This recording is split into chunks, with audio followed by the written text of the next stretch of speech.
Hello? Huh? Nakim?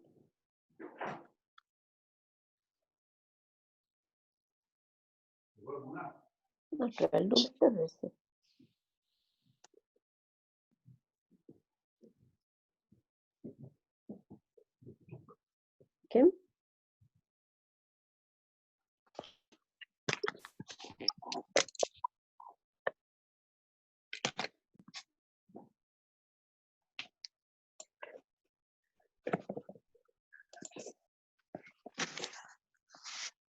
Hare Krishna, everybody. Hare Krishna. Hare Krishna. Hare Krishna. Welcome. Hare Krishna. Welcome. So we have, was it Divya Gaurangi Mataji, your sister is here online? Yes, Prabhuji. Nimisha, I'm here. Nimisha, there you go, I can see her. Perfect, okay. So let's get the two sisters to recite the verses today. Oh, that's very nice. Yeah. Divya Gaurangi Mataji can recite the Sanskrit and Nimisha Mataji can recite the English. So I just wanted to check with everybody. Do we still want to go out and clap for the national health at 8 o'clock? Yes, please, because it's the last one today. The last one, yes, please. Right. Fine. Okay. Yes, Okay. So as usual, we will wait. We will stop at 8 o'clock and go out and take a 5-minute break. Clap for the wonderful workers of the NHS, and then we'll come back and continue. So let me just share the verses on the screen first.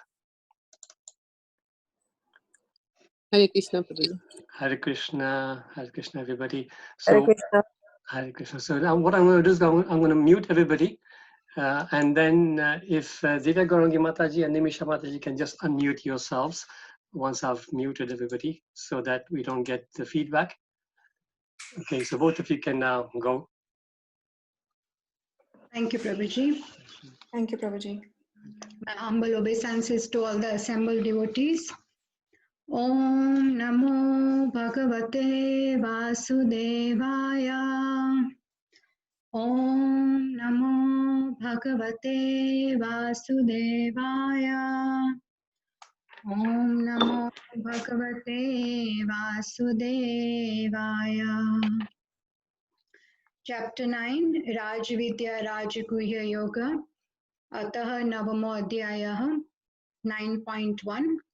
Shri Bhagavanuvacha idam tu te guhyatamam pravakshyami anasuyave gnanam vignana sahitam yajnatva mokshase subhat.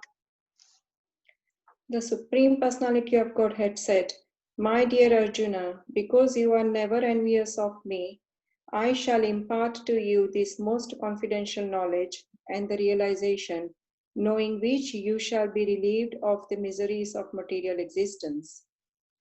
9.2 Rajavidya Rajaguhyam Pavitram Idamuttamam Pratyakshavāgamam Dharmyam Susukham Kartum Avyayam. This knowledge is the king of education, the most secret of all secrets. It is the purest knowledge, and because it gives direct perception of the self by realization, it is the perfection of religion. It is everlasting, and it is joyfully performed. 9.3 Ashraddha Dhanaha Purusha Dharma Sasya Parantapa Aprapya Mam Nivartante Mrityu Samsara Vartmani.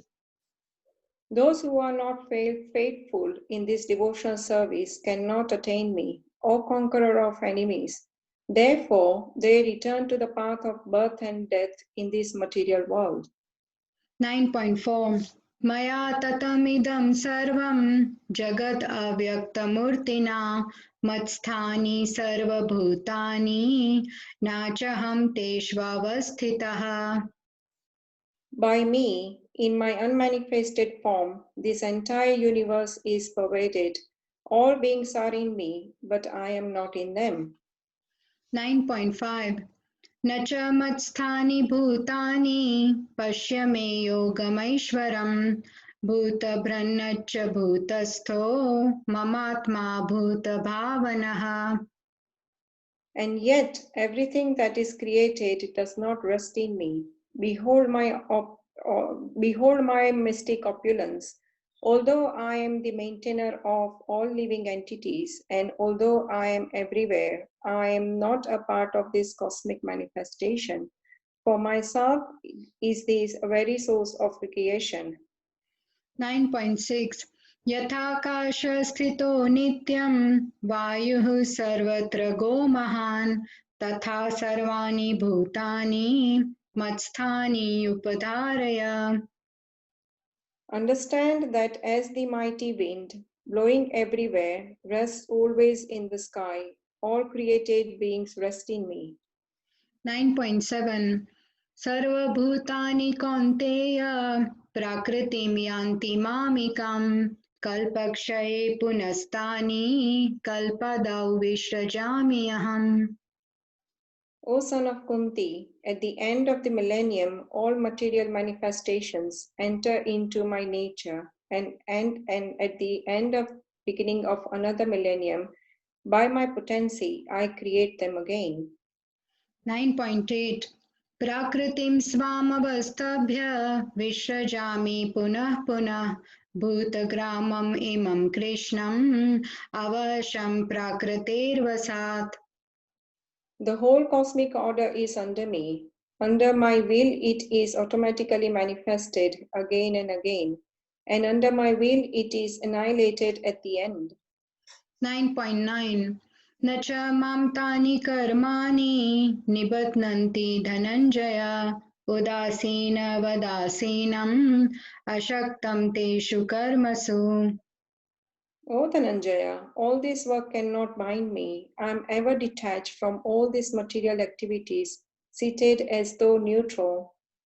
9.10 मयाध्यक्षेण प्रकृतिः सूयते सचराचरम् हेतुनानेन कौन्तेय जगद्विपरिवर्तते. This material nature, which is one of my energies, is working under my direction. O son of Kunti, producing all moving and non-moving beings. Under its rule, this manifestation is created and annihilated again and again. 9.11 अवजानन्ति मां मूढा मनुष्यं तनुमाश्रितं परं भावम् अजानन्तो मम भूतमहेश्वरम्. Fools deride me when I descend in the human form. They do not know my transcendental nature as the supreme Lord of all that be. 9.12 मोघाशा मोघकर्माणो मोघज्ञानाविचेतसः राक्षसीम् आसुरीं चैव प्रकृतिं मोहिनीं श्रितः. Those who are thus bewildered are attracted by demoniac and atheistic views. In that deluded condition, their hopes for liberation, their fruitive activities, and their culture of knowledge are all defeated. 9.13 महात्मानस्तु मां पार्थ दैवीं प्रकृतिमाश्रिताः भजन्ति अनन्यमनसो ज्ञात्वा भूतादिमव्ययम्. O son of Pratha, those who are not deluded, the great souls, are under the protection of the divine nature. They are fully engaged in devotional service because they know me as the Supreme Personality of Godhead, origin and the inexhaustible. 9.14 सततं कीर्तयन्तो मां यतन्तश्च दृढव्रतः नमस्यन्तश्च मां भक्त्या नित्ययुक्ता उपासते. Always chanting my glories, endeavoring with great determination, bowing down before me, these great souls perpetually worship me with devotion. 9.15 ज्ञानयज्ञेन चापि अन्ये यजन्तो मामुपासते एकत्वेन पृथक्त्वेन बहुधा विश्वतो मुखम्. Others who engage in sacrifice by the cultivation of knowledge, Worship the Supreme Lord as the one without a second, as diverse in many, and in the universal form. 9.16 Aham kraturaham yajnah swadaham aham aushadham mantroham aham evajyam aham agnir aham hutam. But it is I who am the ritual, I the sacrifice, the offering to the ancestors, the healing herb, the transcendental chant. I am the butter, and I am the fire and the offering. 9.17 Pitaham asya jagato mata dhata pitamaha vedyam pavitram omkara riksama yajurevacha. I am the father of this universe, the mother, the support, and the grandshire. I am the object of the knowledge, the purifier, and the syllable Om. I am also the rigor, the Sama, and the Yajurvedas. 9.18 Gatir bharta prabhu sakshi nivasah sharanam sruhat prabhavah pralayah sthanam nidhanam bijam avyayam. I am the goal, the sustainer, the master, the witness, the abode, the refuge, and the most dear friend. I am the creation and the annihilation, the basis of everything, the resting place, and the eternal seed. 9.19 Tapami aham varsham nigranami utsrajami cha amritam chaiva mrityuscha sat asachaham arjuna. O Arjuna, I give heat, and I withhold and send forth the rain. I am immortality, and am also the death personified. Both spirit and the matter are in me. 9.20 Traividya mam soma paputa papa yajne richa swargatim prarthayante te punyamashadya surendra lokam ashranti divyan divideva bhogan. Those who study the Vedas and drink the Soma juice, seeking the heavenly planets, worship me indirectly. Purified of sinful reactions, they take birth on the pious heavenly planets of Indra, where they enjoy godly delights. 9.21 Te tam bhuktva swargalokam vishalam shine punye murtyalokam vishanti evam trai dharma manu prapanna gata gatam kama kama labhante. When they have thus enjoyed vast heavenly sense pleasures and the results of their pious activities are exhausted, they return to this mortal planet again. Thus, those who seek sense enjoyment by adhering to the principles of the three Vedas achieve only repeated birth and death. 9.22 Ananyas chintayanto mam ye janah paryupasate tesham nityabhiyuktanam yogakshemam vahamyaham. But those who always worship me with exclusive devotion, meditating on my transcendental form, to them I carry what they lack and preserve what they have. 9.23 Yepi anya devata bhakta yajante shraddhayanvitah tepi mam eva kaunteya yajantiya vidipurvakam. Those who are devotees of other gods and who worship them with faith actually worship only me, O son of Kunti, but they do so in a wrong way. 9.24 Aham hi sarvayajnanam bhokta cha prabhurev cha natu mam abhijananti tatvenatascha vantite. I am the only enjoyer and the master of all sacrifices. Therefore, those who do not recognize my true transcendental nature fall down. 9.25 Yanti deva vrata devan pitran yanti pitra vrataha bhutani yanti bhutejya yanti madhyajinopi mam. Those who worship the demigods will take birth among the demigods. Those who worship the ancestors go to the ancestors. Those who worship ghosts and spirits will take birth among such beings. And those who worship me will live with me. Hare Krishna. Okay, thank you so much. We'll just take a break here. Then we Okay. start from 2026. We'll go out and clap for the NHS, and then we'll all meet up again. You don't need to log out, just stay logged in, and we can then just join. Thank you. Okay, Prabhuji, thank you.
Today's lesson. Thank you.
Hare Krishna.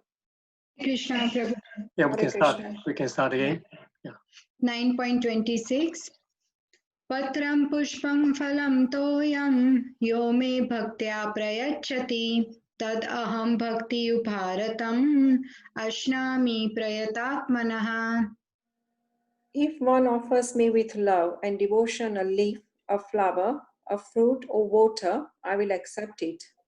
9.27 Yat karosi yadasnasi yajjuhosi dadasi yat tapasyasi kaunteya tat kurushva madarpanam. Whatever you do, whatever you eat, whatever you offer or give away, and whatever austerities you perform, do that, O son of Kunti, as an offering to me. 9.28 Subha subha falairevam mokshase karma bandhanai sannyasa yoga yuktatma vimukto mamupaishyasi. In this way, you will be freed from bondage to work and its auspicious and inauspicious results. With your mind fixed on me, in this principle of renunciation, you will be liberated and come to me. 9.29 Samoham sarvabhuteshu name dveshyasti na priyah ye bhajanti tu mam bhaktya mai te teshu chapiyaham. I envy no one, nor am I partial to anyone. I am equal to all. But whoever renders service unto me in devotion is a friend, is in me, and I am also a friend to him. 9.13 Api chet suduracharo bhajate mamananya bhak sadhureva samantavyah samyak vyavasito hi saha. If one commits the most abominable action, if he is engaged in devotional service, he is to be considered saintly because he is properly situated in his determination. 9.31 Shipram bhavati dharmatma sasvachantim nigacchati kaunteya pratijanihi name bhaktaha pranashyati. He quickly becomes righteous and attains lasting peace. O son of Kunti, declare it boldly that my devotee never perishes. 9.32 Mam hi partha vyapashritya yepi syu papayonayah striyo vaishyastatha sudras tepi yanti param gatim. O son of Pratha, those who take shelter in me, though they be of lower birth, women, Vaishyas, merchants, and Sudras, workers, can attain the supreme destination. 9.33 Kim punar brahmanah punya bhakta rajarasayasthatha anityam ashukham lokam imam prapya bhajasva mam. How much more this is so of the righteous Brahmanas, the devotees, and the saintly kings. Therefore, having come to this temporary, miserable world, engage in loving service unto me. 9.34 Manmana bhava madbhakto madhyaji mam namaskuru mame vaishyasi yuktvaivam atmanam matparayanah. Engage your mind always in thinking of me. Become my devotee. Offer obeisances to me and worship me, being completely absorbed in me. Surely you will come to me. ॐ तत्सत् इति श्रीमद्भगवद्गीतासु उपनिषत्सु ब्रह्मविद्यायां योगशास्त्रे श्रीकृष्ण अर्जुन संवादे राजविद्या राजगुह्ययोगो नाम नवमो अध्यायः.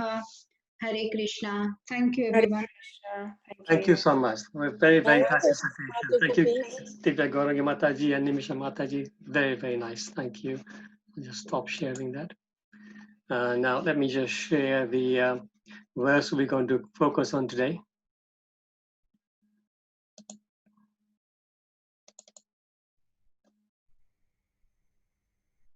Right, so we're going to focus on 9:11 today. So I'll just read the verse and the purport. So just to let everybody know, it's 10 past or 11 past 8 o'clock. This verse has got quite a lengthy purport. So we may overrun a little bit today, maybe 5 minutes or so. So just to warn everybody. And if everybody needs to leave whenever, please feel free to leave. But normally we try to finish the class, including the questions and answers, by 9:45. I reckon it probably will be more like 9:50 or a little bit over. Let's see how it goes. So, Om Namo Bhagavate Vasudevaya. Om Namo Bhagavate Vasudevaya. Om Namo Bhagavate Vasudevaya. We're reading from Bhagavad Gita, chapter 9, the most confidential knowledge, text 11. Avajananti mamuda manushim tanum ashritam param bhavam ajananto mama bhuta maheshwaram. Read the translation. Fools deride me when I descend in the human form. They do not know my transcendental nature as a supreme Lord of all that be. Purport by Srila Prabhupada, Srila Prabhupada ki jai. From the other explanations from the previous verses in this chapter, it is clear that the Supreme Personality of Godhead, although appearing like a human being, is not a common man. The Personality of Godhead who conducts the creation, maintenance, and annihilation of the complete cosmic manifestation cannot be a human being. Yet, there are many foolish men who consider Krishna to be merely a powerful man and nothing more. Actually, he is the original Supreme Personality, as it is confirmed in the Brahma Samhita, Ishvara Parama Krishna. He is the Supreme Lord. There are many Ishvaras, controllers, and one appears greater than another. In the ordinary management of affairs in the material world, we find some official or director, and above him there is a secretary, above him there's a minister, and above him a president. Each of them is a controller, but one is controlled by another.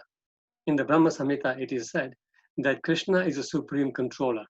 There are many controllers undoubtedly, both in the material and spiritual world. But Krishna is a supreme controller, Ishvara Parama Krishna. And his body is Satchit Ananda, non-material. Material bodies cannot perform the wonderful acts described in previous verses. His body is eternal, blissful, and full of knowledge. Although he is not a common man, the foolish deride him and consider him to be a man. His body is called here Manushim because he is acting just as a man. A friend of Arjuna's, a politician involved in the battle of Kurukshetra. In so many ways, he is acting just like an ordinary man. But actually his body is Satchit Ananda Vigraha, eternal bliss and knowledge absolute. This is confirmed in the Vedic language also, Satchit Ananda Rupaya Krishnaya. I offer my obeisances unto the Supreme Personality of Godhead, Krishna, who is the eternal blissful form of knowledge. This is from the Gopala Tapani Upanishad 1.1. There are other descriptions in the Vedic language also. Tam ekam govindam You are Govinda, the pleasure of the senses and the cows, Sachit Ananda Vigraham, and your form is transcendental, full of knowledge, bliss, and eternity. This is again from Gopala Tapani Upanishad 138. Prabhupada continues, despite the transcendental qualities of Krishna's body, its blissful and knowledge, there are many so-called scholars and commentators of Bhagavad Gita who deride Krishna as an ordinary man. The scholar may be an extraordinary man due to his previous good work, but this conception of Sri Krishna is due to poor fund of knowledge.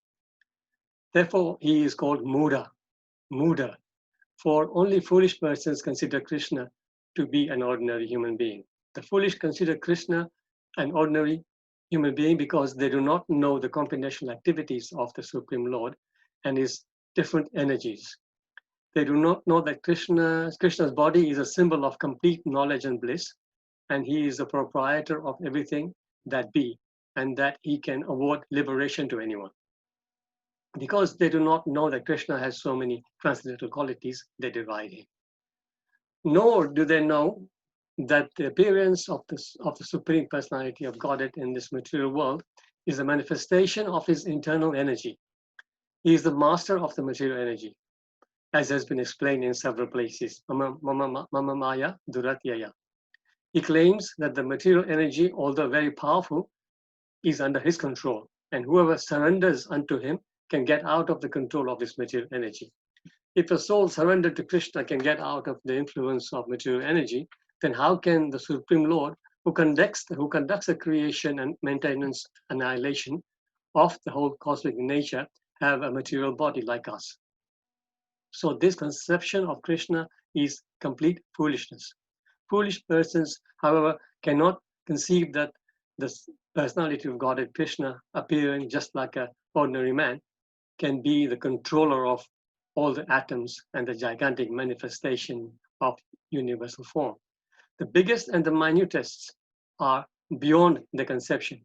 So they cannot imagine that the form like that form of a human being can simultaneously control the infinite and minute. Actually, although he is controlling the infinite and the finite, he is apart from all this manifestation. It is clearly stated concerning his Yogam Aishwaram,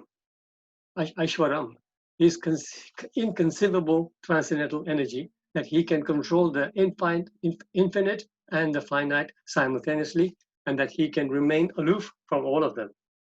Although the foolish cannot imagine how Krishna, who appears like a human being, can control the finite and infinite and finite and the finite, those who are pure devotees accept this, for they know that Krishna is the Supreme Personality of Godhead. Therefore, they completely surrender unto him and engage in Krishna consciousness, devotion service to the Lord. There are many controversies between the impersonalists and the personalists about the Lord's appearance as a human being. But if we consult Bhagavad Gita and Srimad Bhagavatam, the authoritative texts for understanding the science of Krishna, then we can understand that Krishna is the Supreme Personality of Godhead. He is not an ordinary man, although he appeared on the earth as an ordinary man. In the Srimad Bhagavatam, first canto, first chapter, when the sages headed by Shonaka inquired about the activities of Krishna, they said, Kritavan kila karmani saha ramena keshava ati martyani bhagavan guda kapata manushaha. Lord Sri Krishna, the Supreme Personality of Godhead, along with Balaram, played like a human being, and so masked, he performed many superhuman acts. Srimad Bhagavatam 1:120. The Lord's appearance as a man bewilders the foolish. No human being could perform the wonderful acts that Krishna performed while he was present on this earth. When Krishna appeared before his father and mother, Vasudeva and Devaki, he appeared with 4 hands, but after the prayers of the parents, he transformed himself into an ordinary child. As stated in the Bhagavatam 10:346, Babhuva Prakrita Shishu, he became just like an ordinary child, an ordinary human being. Now, here again, it is indicated that the Lord's appearance is as an ordinary human being is one of the features of his transcendental body. The 11th chapter of Bhagavad Gita, also in the 11th chapter of Bhagavad Gita, also it is stated that Arjun prayed to see Krishna's form of four hands, Tanaiva Rupena Chaturbhujena, after revealing his form. After revealing this form, Krishna, when petitioned by Arjuna, again assumed his original human-like Manushim Rupa. These different features of the Supreme Lord are certainly not those of an ordinary human being. Some of those who deride Krishna and who are infected with the Mayavadi philosophy quote the following verse from Srimad Bhagavatam 3.9.21 to prove that Krishna is just an ordinary man. Aham sarveshu bhuteshu bhutatma vasistha sada. The Supreme is present in every living entity. We should better take note of this particular verse from the Vaishnava Acharyas like Jiva Goswami and Vishwanath Chakravarti Thakur, instead of following the interpretations of unauthorized persons who deride Krishna. Jiva Goswami commenting on this verse says that Krishna, in his plenary expansion as Paramatma, is situated in the moving and the non-moving entities as a supersoul. So any neophyte devotee who simply gives his attention to the Archa Murti, the form of the Supreme Lord in the temple, and does not respect other living entities, is uselessly worshipping the form of the Lord in the temple. There are three kinds of devotees of the Lord. The neophyte is the lowest stage. The neophyte devotee gives more attention to the deity in the temple than to other devotees. So Vishwanath Chakravarti Thakur warns that this sort of mentality should be corrected. A devotee should see that because Krishna is present in everyone's heart as Paramatma, everybody is the embodiment or the temple of the Supreme Lord. So as one offers respect to the temple of the Lord, he should similarly properly respect each and every body in which the Paramatma dwells. Everyone should therefore be given proper respect and not be neglected. The last paragraph. There are also many impersonalists who deride temple worship. They say that since God is everywhere, why should one restrict him to the temple? But if God is everywhere, is he not in the temple or the deity or in the deity? Although the personalists and the impersonalists will fight with one another perpetually, a perfect devotee in Krishna consciousness knows that although Krishna is the Supreme Personality, he is all-pervading, as confirmed in the Brahma Samhita. Although his personal abode is Golok Vrindavan, he is always staying there. By his different manifestations of energy and by his plenary expansions, he is present everywhere in all parts of material and spiritual creation. Om Ajnanati Mirandasya Jnananjana Shalakaya Chakshurunmilitam Yena Tasmai Shri Guruve Namaha. Namo Om Vishnu Padaya Krishna Pestaya Bhutale Srimate Bhakti Vedanta Swami Niti Namine Namaste Saraswate Deve Gauravani Pracharine Nirvishesha Sunyavadi Pashate Deshatarine Jai Shri Krishna Chaitanya Prabhu Nityananda Shri Advaita Gadadhar Shri Vasadi Gaura Bhakta Vrinda Hare Krishna Krishna Krishna Hare Hare Hare Rama Rama Rama Hare Hare. Thank you. So I will just stop sharing this and we can share this sounds coming from somewhere. If you can just request everybody to mute yourselves, please. And now just share my slides.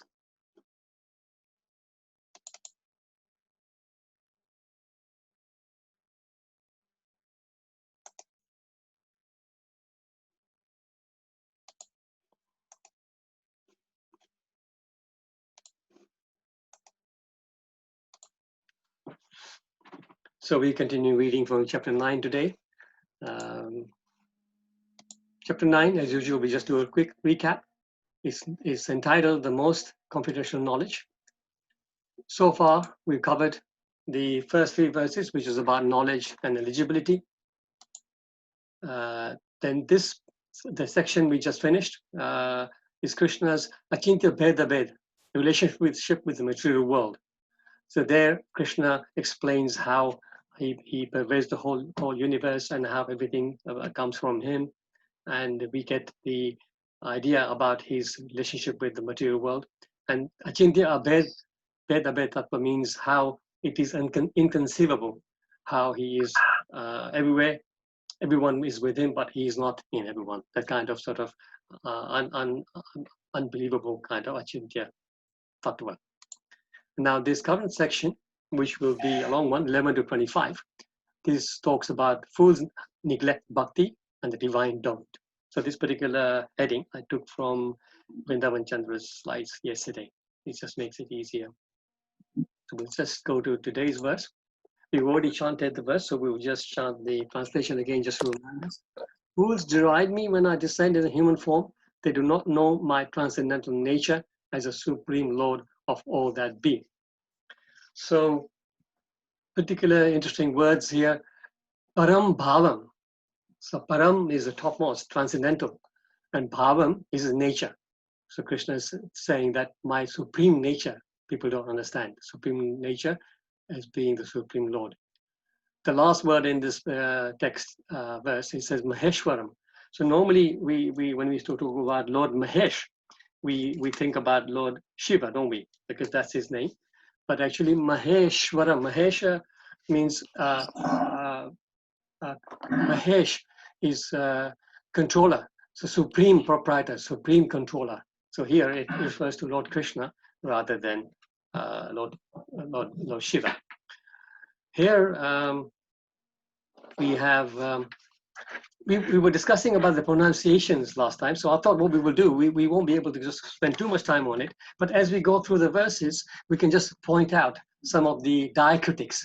Like I said, we don't need to learn Sanskrit because learning Sanskrit and the grammar and everything is very, very difficult.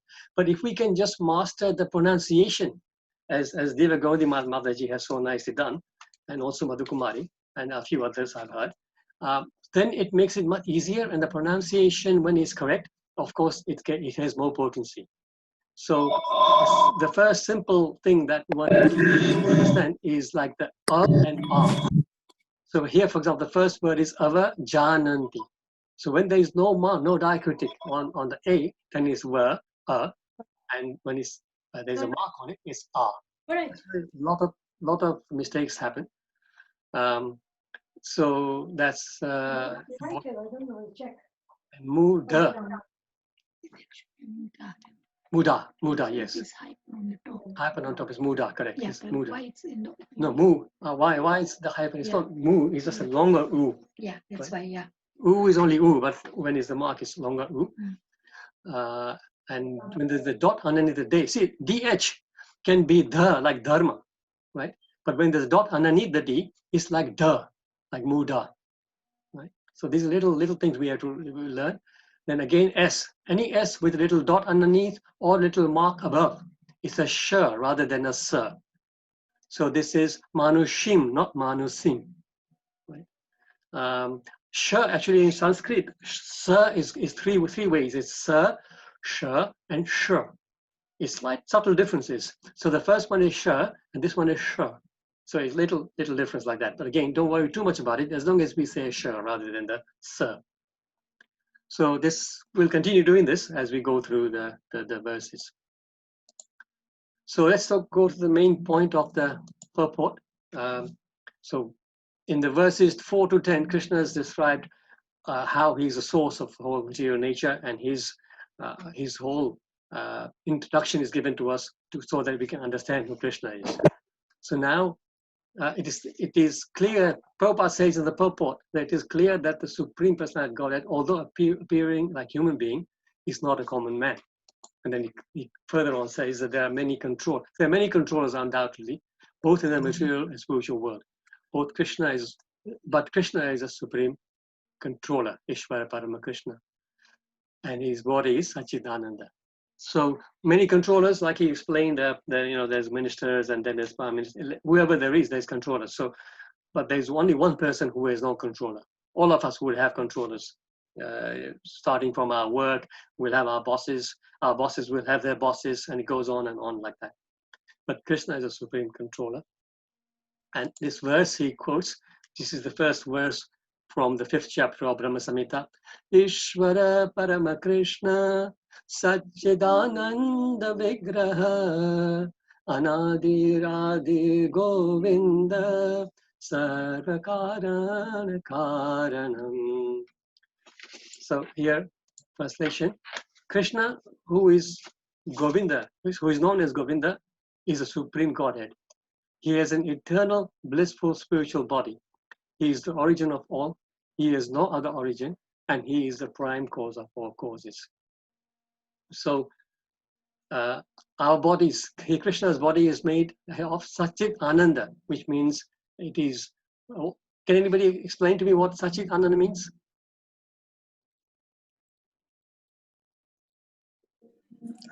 Full of joy. Knowledge Non-material. Thank you. Yes, eternal, knowledge, and bliss. So Krishna's body is eternal, it's full of knowledge and full of bliss. So if you look in that, compare to our body, then our body is directly opposite, actually. Our body is Achit. Achit means, Krishna's body is eternal, ours is temporary. So it's Achit in that sense. And then, Asat. Asat means is temporary. Then Achit means is ignorance, full of ignorance rather than full of knowledge. Chit is knowledge. And then Ananda is Krishna's body. Ours is Nir Ananda. We sometimes mistake absence of distress to be happiness, but actually in the material world, there really is no happiness. We are struggling from one problem to the other all the time. So this is our direct comparison. So many people in India actually, not here so much, thankfully, but you have many sadhus who suddenly start to claim themselves to be gods. So it's very important for us to not be misled by such personalities. And in his book, the Chaitanya Charitamrita Compact, Sutta Prabhu has given us a very nice formula of how to recognize a real God. So he says he uses acronyms. Sutta Prabhu loves acronyms. So he says safe. Who is a safe God? So the S stands for scripture. So every incarnation of God is predicted in the scripture. And this is, Sutta Prabhu says, is the easiest and most identifiable reference point. So if there is somebody who says, I'm an incarnation of God or I'm God, we have to find out where in the scriptures is that particular personality mentioned. And if it's not mentioned in the scriptures, then we have to say that definitely it doesn't make sense. Prabhupada in the purport actually says that we must consult shastras like Bhagavad Gita and Srimad Bhagavatam and other authorized texts to understand these sort of things.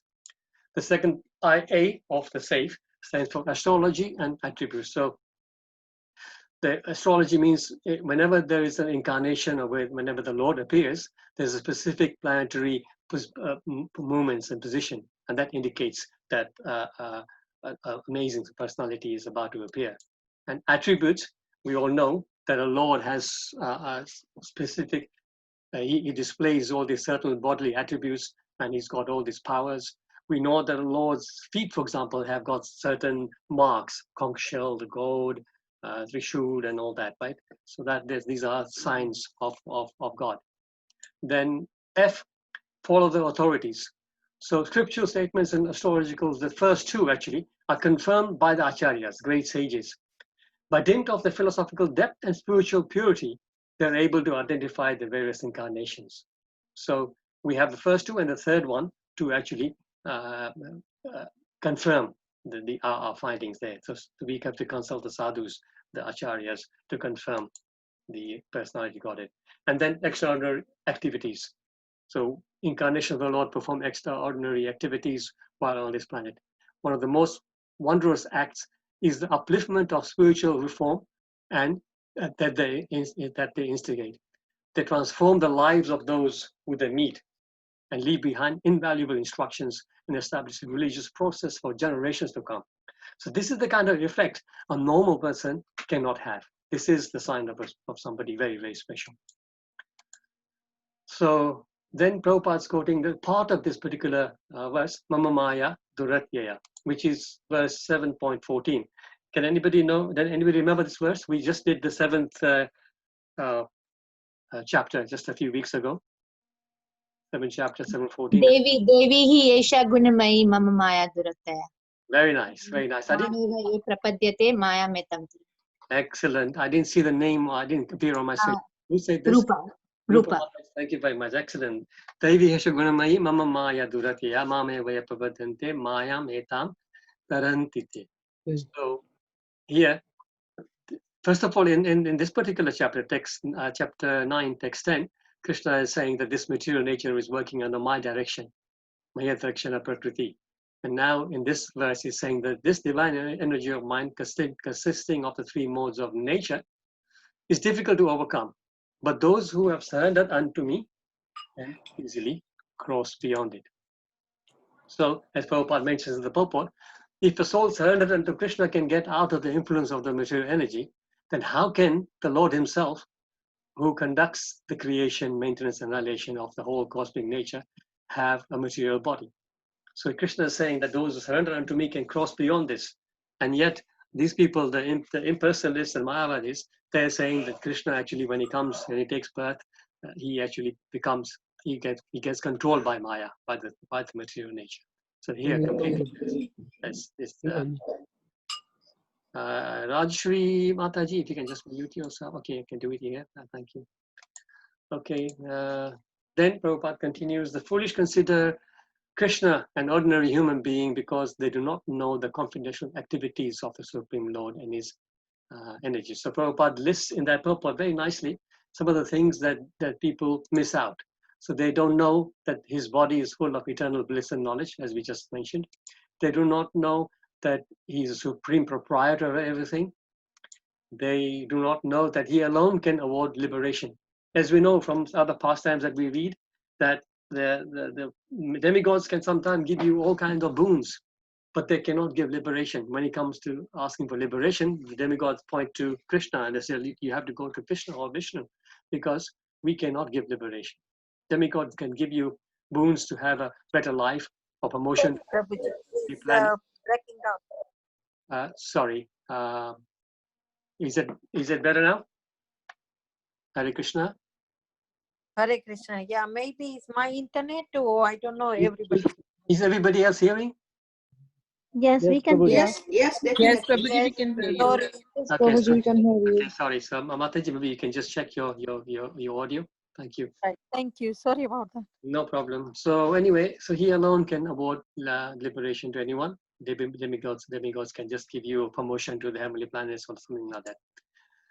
His manifestation in the material world is a manifestation of his internal energy. See, Krishna appears by his own sweet will.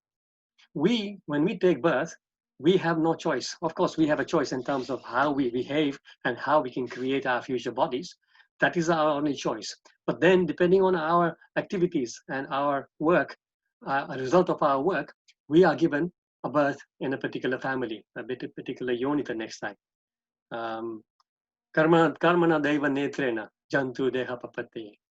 Bhagavatam says that according to the supervision of the Supreme Lord and according to the rules of nature, the body is awarded to the person according to his deeds, depending on the result of his work. So here Krishna is completely opposite. He just comes by his own sweet will, by his internal energy. He controls the finite, the biggest, and the infinite, the smallest, and he is still aloof.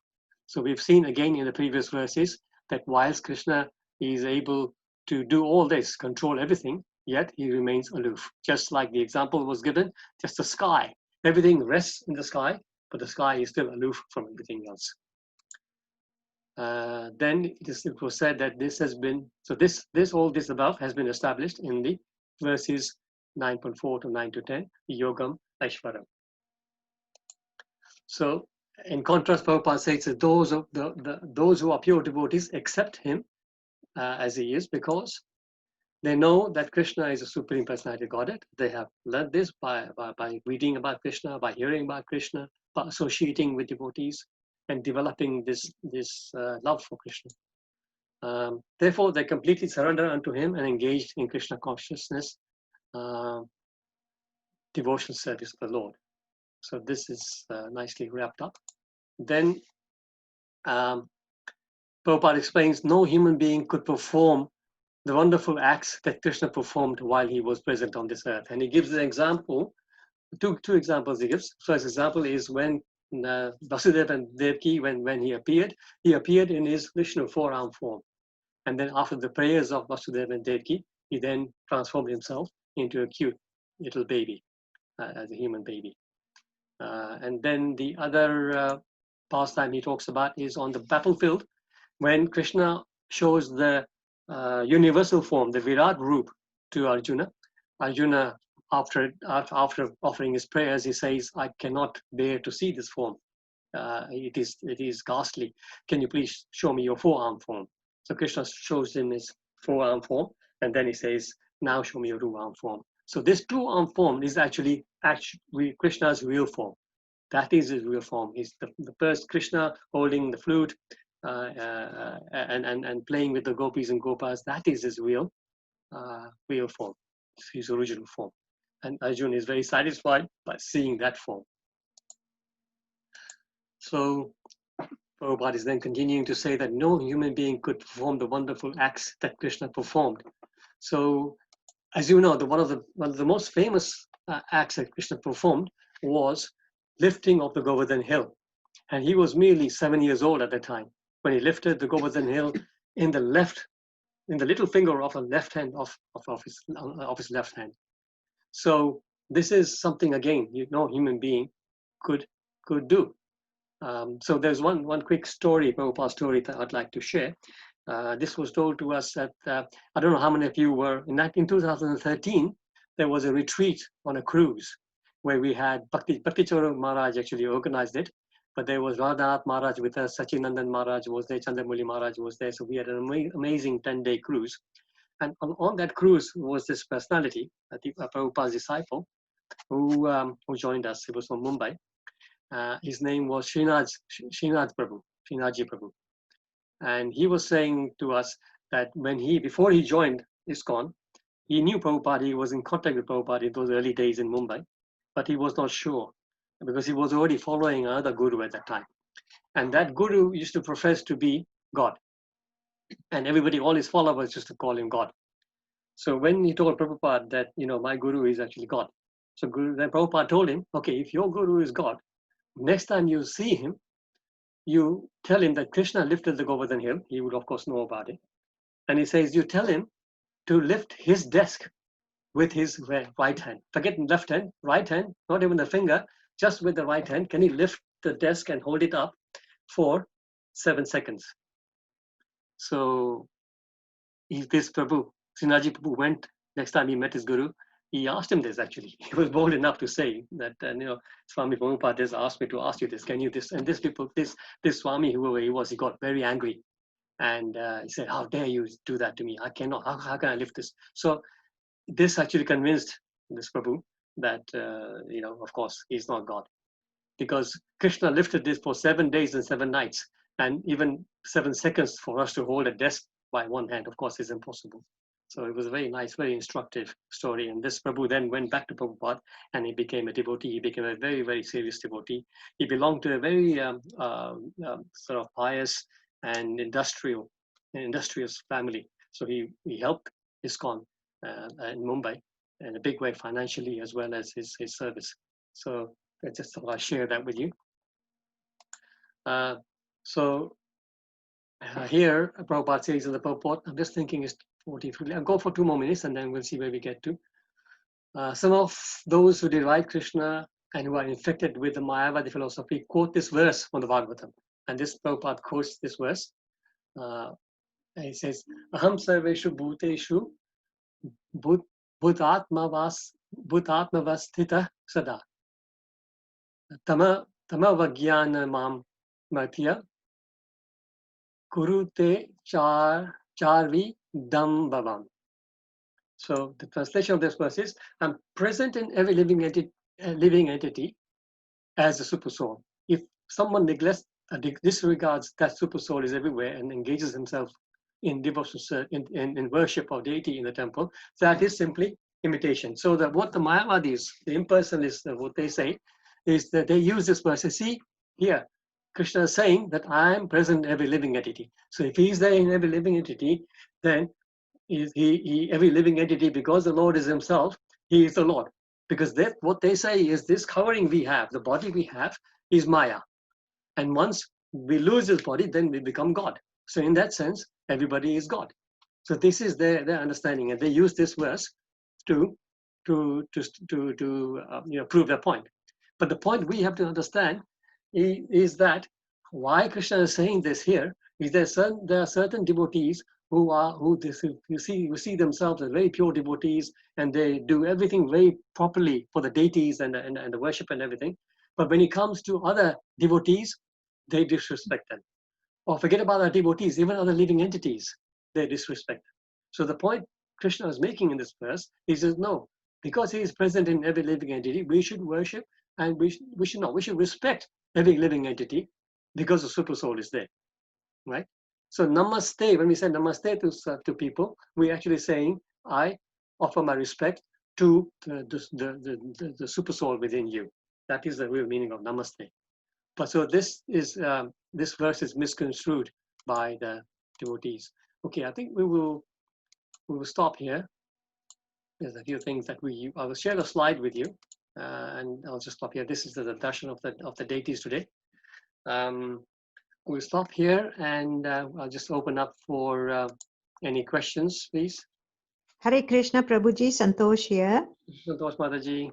Hare Krishna, please accept my obeisances. Very nice class. I would like to ask a couple of questions, if I may, please. Sure. The first is, it is difficult to, we've just read that Krishna is present in every living entity. And there are entities, of course, who perform heinous acts, like murder or torture or even butchering animals.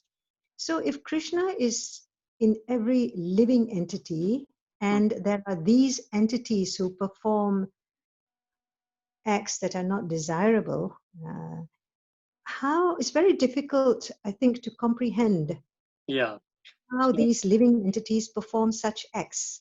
Yes, okay. That's my first question. I'll ask the second. Shall I ask the second question? Let me answer the first now. Okay. Whilst I'm thinking of it. So basically, it's a very, very nice question, and very, very common question, actually. A lot of people say, first of all, why does this happen? Krishna is there, everyone's heart. Why does Krishna not stop them from making these acts, creating this trouble? So there's 2 points here. First point is that the living entity has got minor independence. Every living entity has their own independence. Krishna is totally independent. He's Swarat. He's fully independent. But because we are part and parcels of the Lord, we also have minute independence. And that independence, Krishna will never take away from us. Because if that is the point, if they take away the independence from a living entity, there is no point then. Because how the whole thing doesn't work. The living entity has the independence to make its decisions. Krishna, as we were discussing last week, that Krishna is in the heart of everyone as Paramatma, as Anumanta Upadrashta. So he will guide you. He will try and guide you. The voice is there. It is explained, Radhanath Maharaj explains that in every one of us, there's a good dog and a bad dog, right? So good dog is trying to guide us nicely. The bad dog is saying, no, let's do something nasty. Problem is that we have been feeding the bad dog so much over so many of our lifetimes that the bad dog has become very strong. So we hear him much louder. And the good dog, we can't hear because he's very, very faint, his sound. So the bad dog, meaning that our tendencies that have come with us from so many previous lifetimes, we cannot get rid of them. And this is why we keep committing. These are habits of so many different lifetimes, which make us do these things. And Krishna, being sort of impartial in that sense, he will let you do it because that's your wish and that's your free will. But Krishna says, of course, that you do it, but you may have to be prepared to face the consequences.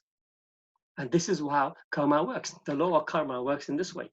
So you are using your independence to to create, to do the action, and then we pay the fine for it. Either way. Yeah, makes sense, Mataji? Yes, Yes. just about. Okay. And the other question is on the bit about when Krishna appeared before his father and mother, Vasudeva and Devaki, he appeared with 4 hands. Mm-hmm. But after the prayers of the parents, he transformed himself into an ordinary child. So my question is this. Is there an explanation of why Krishna's parents prayed? Did they pray for him to go back to his original form of 2 hands, of 2 hands, or what was the reason for his parents' prayers? Okay, so actually, Prabhupada says in the purport that his parents prayed and he took the baby form. What I remember, and of course I could be wrong, somebody can correct me, is that he appears first of all in the 4-arm form just to show his parents that the Lord has listened to their prayers, because his parents, of course, in their previous lives had made a wish that they wanted the Lord to take birth as their son. So to show them that yes, he has fulfilled their wish, he showed them the 4-arm form. But because he also wanted this pastime to continue, he wanted to be taken away from the prison house and to enact those whole pastime. So he then he actually said, I will now transform myself into baby, and now you take me away from here. Yeah. So it's like this. So that is my understanding. If anybody else has got any thoughts on that, please, you can share. Thank you, Prabhuji. Thank you. Thank you. Hare Krishna. Okay. Prabhuji, can I ask a question? Hare Krishna. Sorry. Yeah, okay. If somebody wants. Yeah, go on. I think Harini Mataji was first. Okay, thank you, Prabhuji. Hare Krishna, Prabhuji. Thank you very much for a wonderful class, and my humble obeisance to yourself, your wife, and all the Vaishnavas and Vaishnavis who are listening. Prabhuji, my question is, obviously we discussed, I joined for chapter 8 and chapter 9, and we're speaking about Bhakti Yoga and reaching Param Purusha and liberation and moksha. So my question is, what is the distinction between a pure devotee? Guru Maharaj says that 16 rounds, 4 regulative principles, and always reading the books. Is that the only qualification, or do we have to be an initiated devotee as well in order to reach Krishna? Nice question, Harini Mataji. So let me first of all explain that starting 16 rounds, avoiding meat and fish and eggs, and avoiding gambling, avoiding illicit sex, these are regulative principles. Just by doing that does not mean that you are a pure devotee. Those are the actions that will obviously keep you in the mode of goodness, but that doesn't necessarily mean that you are a good devotee. A pure devotee is a question of consciousness rather than activity. So if a person is doing all the regulative principles, following everything so nicely, but his consciousness is not right, then he cannot be a pure devotee. Whereas somebody may not be so paka in his regular principles. Of course, we would expect a devotee to definitely not transgress those principles. But in terms of chanting, maybe he not be very paka. He's chanting 16 rounds, but not attentively or like that. Maybe his sadhana is not 100%. But if his consciousness is that I love Krishna, I believe Krishna is the Supreme Lord, and I know that He is my only Savior. If that kind of consciousness is there, and he lives his life like that, that is pure devotee rather than anything else. Thank you, Prabhuji. Thank you very much. Thank you. Who was So, next? can I ask a question? Yes, Pranay Prabhu. Yeah. Prabhu, how do we view people such as, let's say, Mother Teresa, the Pope, right? Who are obviously good people, but not devotees of Lord Krishna? Yes. Thank you. Good question, Pranay. So, by the way, Pranay is my cousin who's dialed in from Warsaw. So welcome to the call, Pranay. So it's like this, Pranay. There are a lot of people who do altruistic, very pious activities for human beings, and that is also, of course, very, very nice. So they're acting in the mode of goodness, and they will, of course, reap a lot of benefit because of their pious work. They will receive very, very good births in the future lives because of their pious work. And some of them may even be promoted to the heavenly planets. So there is a lot of benefit to themselves and, of course, to everybody that they are serving whilst they are here in those activities. So absolutely nothing wrong with that. The missing element is bhakti. Because if they did all that and they also did bhakti, then that personality has a chance to then promote himself from the mode of goodness to the mode of pure goodness. Because as we know, we have the three modes here: mode of passion, mode of ignorance, mode of goodness. But they're all still material and they're all tinged with some default, some fault rather. So if, for example, examples of Mother Teresa, she was in the pure mode of goodness, but those modes are a little bit tinged with the modes of passion and ignorance. That's why it is a material mode of goodness. But only a devotee, once you start worshipping the Lord and you become a devotee by bhakti only, you can then transcend the mode of goodness to the mode of pure goodness, which then allows us an entry into the spiritual world rather than some benefit in the material world. I hope that makes sense, Pranay. Yes, it does. Thank you. Thank you for your words and discourse. Hare Krishna to all. Hare Krishna, Prabhuji. Hare Krishna, Prabhuji. Prabhuji, I like to comment on that. I think Krishna consciousness actually points out that all religion is one. Yeah. Sorry, is what? All religion is one. Is one God. One. Yes. Yes. Yeah. So I'm just thinking, Mother Teresa probably was Christian, but her good practice of goodness sort of complies with Krishna's wishes. Very good point. Joli Mataji, you made a very, very good point there. So personally, I don't know how devoted she was. Of course, she's Mother Teresa, and she was, in religion. But in terms of her consciousness, as I was saying to the earlier, yeah, consciousness, yeah, absolutely, yes, yes. Depending on where her consciousness was, right? If her consciousness was in the love of God, this is the point, right? Yeah. There are many religious paths where there are rituals and there are so many different practices. But if you don't come to the stage of love of God, then you're not going to make that transition. So this is it. If she was in the consciousness, if she was in the consciousness of love of God, then yes, of course, there is only one God, whether you worship him through Christianity or Islam or any other Judaism, whatever. If you, Prabhupada says, that we are not trying to make Hindus from Christians or Hindus from Muslims or whatever. We want to make devotees who can strive for love of God. Doesn't matter which path. God absolutely, yeah. Thank you, Prabhu. Also, I'd like to comment on your example of Santosh Mataji's first question. I thought that was an excellent example. Thank you. Thank you. Thank you so much, Jyoti. Haribo. Yeah. Prabhuji, yes. Hello, Prabhuji. Hare Krishna. Can you describe what is the transcendental form of Krishna? Is it just the two-handed form that we are supposed to pray and believe in him? Okay, so all forms of Krishna are transcendental. Krishna has nothing to do with the material world, so all forms are transcendental. But his original form, his actual original form is the two-arm form. That is his original form. Yeah. Yeah. Okay. Hare Krishna. Thank you, Hare Krishna. So it's coming up to 9 o'clock. I think we should stop now. Thank you all for such lovely questions. Thank you for participating. Any more questions, you can put them on the group. And Thank you, Prabhuji. Hare Krishna, Prabhuji. Thank you. Haribol. Thank you so Thank you so much. much for the lovely class. Hare Krishna. Prabhuji. Thank you for Hare Krishna. wonderful. Thank you, Hare Krishna. Prabhuji, Hare Thank you, Hare Krishna. Hare Krishna. Hare Krishna, Prabhuji. Hare Krishna, both of you. Hare Krishna. Krishna Prabhuji, thank you. Thank you, Hare Krishna. Hare Krishna, Krishna ki Mataji. Thank you very much, Hare Krishna. Nice to see you. Hare Krishna. Hare Krishna. Thank you, Prabhu.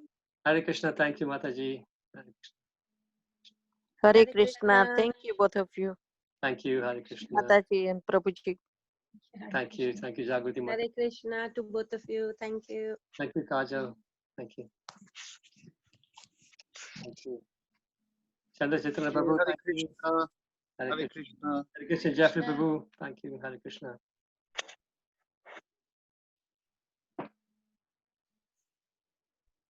Hare Krishna, Smita Mataji. Hare Krishna. Hare Krishna, Urmila Ben.